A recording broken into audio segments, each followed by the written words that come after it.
In this tutorial, we will walk through the different tools and settings for a strip-till air cart operation on the Ag Leader InCommand mapping screen.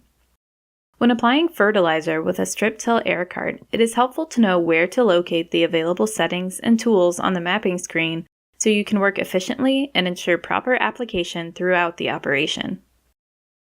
With a strip-till configuration loaded to the mapping screen, we will look to the upper right to find the Rate tab.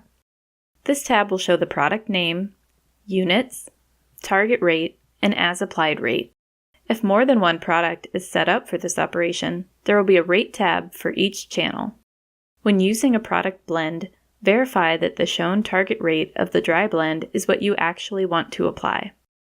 The rate can be based on the total dry blend, but if a product name from within the blend is displayed, it means that the target rate is based on that single product within the blend. For this example, we are adjusting and monitoring the rate based on the total dry blend we created. When tapping on the Rate tab, we see more tools and settings revealed.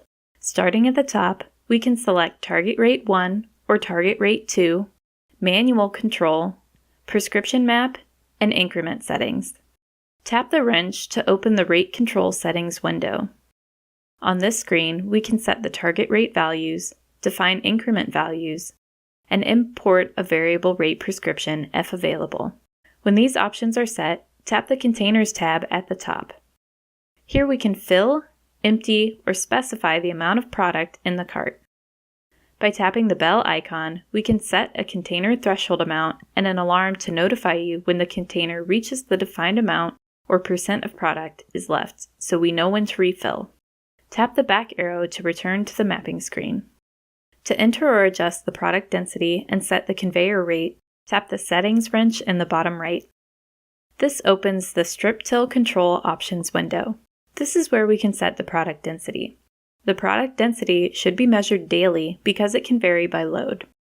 To determine the conveyor rate, a static calibration needs to be performed. An in-field calibration is performed if there is a difference between the amount of product that is actually being applied and the amount of product that is recorded by the display due to inaccurate weight values. Video tutorials for both calibrations are available on our YouTube channel. Tapping the Prime button opens the Air Cart Prime window, where we can designate the number of revolutions we want the conveyor to turn to prepare product so that we reach the target rate immediately when we start to apply. Tap the back arrow to return to the Strip-Till Control option window, and tap the back button again to return to the mapping screen. At the bottom of the mapping screen, we can see the metering auger speed and the blower speed on the air cart. We will also find the Start Prime button in the lower right to prime the conveyor. Now you will be able to efficiently use the tools and settings for a strip-till air cart on the InCommand display. If you'd like to learn more about strip-till air carts on the InCommand display, please reference the InCommand Feature User Guide for strip-till. If you'd like to see more short tutorials from Ag Leader, please subscribe to our YouTube channel.